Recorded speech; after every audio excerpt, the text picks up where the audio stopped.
लाल नीली बत्ती की हसरत और मैडम सर का भौकाल, ये सपना होता है हर आईएएस ऑफिसर का, जिसे पाने के लिए लोग सालों साल यूपीएससी जैसे देश के सबसे टफ और प्रतिष्ठित एग्जाम की तैयारी करते हैं। इस एग्जाम में 10 लाख स्टूडेंट्स हर साल बैठते हैं और सिलेक्शन होता है सिर्फ 1000 का।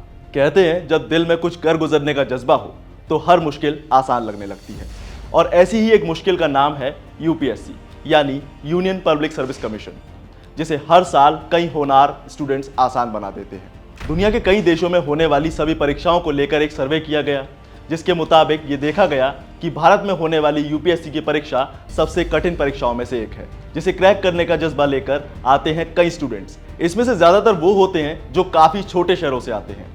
आईएएस, आईपीएस बनने का सपना लेकर ये स्टूडेंट्स दिल्ली और इलाहाबाद जैसे शहरों में अपनी नई दुनिया बनाते हैं, जहाँ से शुरू होता है इनके आईएएस और आईपीएस बनने का सफ़र, और फिर शुरू होती है इन स्टूडेंट्स की लाइफ की अलग पारी। बंद कमरा और दीवारों पर ज्योग्राफी के नक्शे और इतिहास के पन्नों पर उकेरी गई सजावट इस परीक्षा की तैयारी पर 4 चांद लगाती है, और इसी के साथ होती है इन स्टूडेंट्स की दिन रात की मेहनत। तब जाकर बनता है एक आईएएस और आईपीएस ऑफिसर, जिसके हाथों में सौंपी जाती है देश की प्रशासनिक जिम्मेदारियां, और शर्त होती है सिर्फ ईमानदारी। लेकिन अगर ये ईमानदारी लालच में तब्दील हो जाए तो फिर होती है बर्खास्तगी, और आपको पूजा खेड़कर तो याद होंगी ही। इनके ऊपर यूपीएससी की तरफ से एफआईआर दर्ज कर दी गई है और सवाल पूछा गया कि आपको बर्खास्त क्यों ना किया जाए। तो आज के इस वीडियो में मैं आपको बताऊंगा कि कैसे और कब एक आईएएस ऑफिसर को बर्खास्त किया जाता है। और अगर ये वीडियो आप में से कुछ यूपीएससी एस्पिरेंट्स देख रहे हैं तो ये आपके लिए काफ़ी इंपॉर्टेंट होने वाला है, इसीलिए वीडियो को लास्ट तक ज़रूर देखिए। तो भाई बात कुछ ऐसी है कि चाहे आईएएस ऑफिसर हो या सेंट्रल सर्विसेज का कोई भी अफसर, इन्हें अपॉइंट करने का काम होता है देश के राष्ट्रपति का।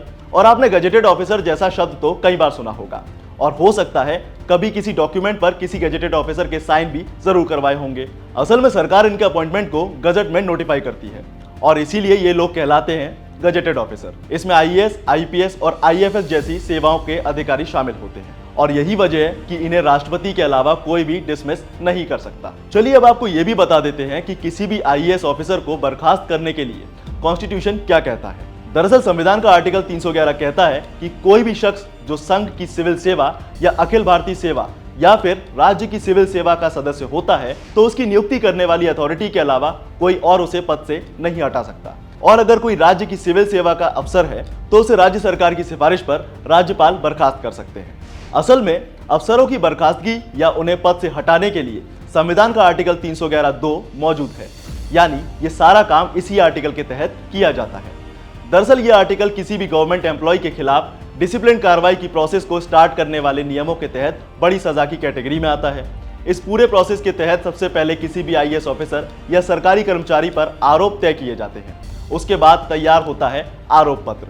अगर अफसर सेंट्रल सर्विसेज का है तो सेंट्रल गवर्नमेंट, और अगर अफसर राज्य सेवा का है तो राज्य सरकार की ओर से आरोप पत्र तैयार किया जाता है।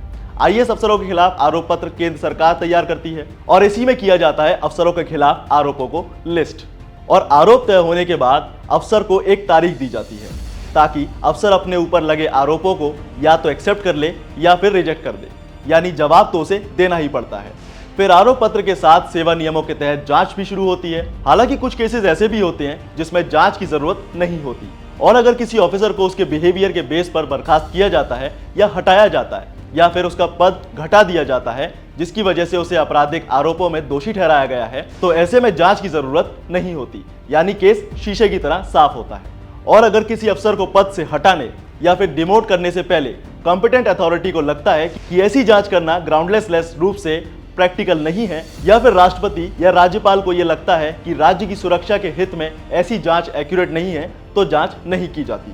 और जब किसी आईएएस के खिलाफ कार्रवाई की जाती है तो राज्य सरकारें या केंद्र मंत्रालय एक तय टाइम ड्यूरेशन के अंदर प्रस्ताव भेजते हैं। यह प्रस्ताव कैडर कंट्रोलिंग अथॉरिटी को भेजा जाता है। इसके बाद ही बर्खास्तगी का प्रोसेस शुरू होता है। असल में Indian administrative service probation rule 1954 के मुताबिक हर आईएएस की हायरिंग प्रोबेशन के तौर पर की जाती है।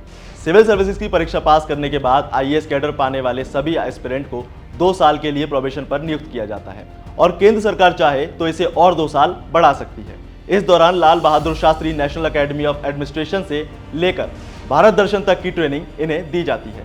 इसके बाद देना होता है एग्जाम, और इसमें पास होने के बाद ही कोई आईएएस अफसर तैयार होता है। लेकिन अगर आपको लग रहा है कि यह बर्खास्तगी ऐसे ही हो जाती है तो आप गलत हैं। असल में प्रोबेशनरी ऑफिसर की बर्खास्तगी के लिए भी कुछ नियम हैं और कोई प्रोबेशनरी आईएएस ऑफिसर ट्रेनिंग के बाद एग्जाम में फेल हो जाता है तो वो री एग्जाम दे सकता है, और अगर इसके बाद भी वो फेल हो जाता है तो फिर कुछ नहीं हो सकता, यानी फिर उसकी सेवा खत्म कर दी जाती है। और अगर इसके बाद केंद्र सरकार को लगता है कि कोई प्रोबेशनरी ऑफिसर हायरिंग के लायक नहीं है तो उस केस में भी कैंडिडेट की बर्खास्तगी पक्की है। यहां तक कि कोई प्रोबेशनरी ऑफिसर अपनी प्रोबेशनरी स्टडीज और ड्यूटीज को जानबूझकर अनदेखा करता है या फिर किसी अफसर में जरूरी क्वालिटी और कैरेक्टर नहीं पाया जाता तो उसे भी सेवा से बर्खास्त कर दिया जाता है। अब ये तो हुई बात आईएएस ऑफिसर की बर्खास्तगी की, जिसके बारे में आपने सब कुछ इन डिटेल जाना। लेकिन अब मैं आपको बताने वाला हूं उस आईएएस ऑफिसर के बारे में जिनके ऊपर अभी तक बर्खास्तगी की गाज गिर चुकी है। तो भाई, देश में बर्खास्त होने वाले पहले आईएएस ऑफिसर थे 1979 बैच के अरविंद जोशी। इन महाशय को साल 2010 में 4 फरवरी को इनकम टैक्स डिपार्टमेंट ने इन्हीं के घर पर धर दबोचा, और जब घर की तलाशी ली गई तो भाई इनके घर में विभाग को 3 करोड़ 60 लाख रुपए बरामद हुए, और तो और इस छापेमारी में अरबों की संपत्ति का भी खुलासा हुआ। असल में जनाब मध्य प्रदेश कैडर के आईएएस ऑफिसर अरविंद जोशी थे और उनकी पत्नी टीनो जोशी भी आईएएस ऑफिसर थी, और दोनों हस्बैंड वाइफ मिलकर सरकार को चूना लगा रहे थे। अब सरकार की आंखों में धूल झोंकी है तो सफाई तो बनती है, बस फिर क्या था, जनाब के सरकारी बंगले पर हुई छापेमारी के साथ साथ दोनों को सस्पेंड भी कर दिया गया, और इसके बाद मामले की जांच हुई जिसमें मध्य प्रदेश सरकार ने दोनों को सेवा से हटाने का प्रस्ताव अक्टूबर 2011 को केंद्र सरकार को दे दिया, और जुलाई 2014 में दोनों को बर्खास्त कर दिया गया था। तो आज की इस वीडियो में आपने जाना कि कैसे एक आईएएस अधिकारी को बर्खास्त किया जाता है, साथ ही पहले आईएएस ऑफिसर की बर्खास्तगी के बारे में भी आपने जाना। तो अगर आपको मेरे द्वारा दी गई जानकारी पसंद आई हो तो इस वीडियो को लाइक शेयर जरूर करें, और अगर आप चाहते हैं कि आपके किसी दिए हुए टॉपिक पर मैं वीडियो बनाऊं तो कमेंट में जरूर बताएं। और जैसा कि मैं हर बार कहता हूं कि ऐसी ही दुनिया भर की तमाम जानकारियों के लिए सब्सक्राइब करें वन इंडिया हिंदी।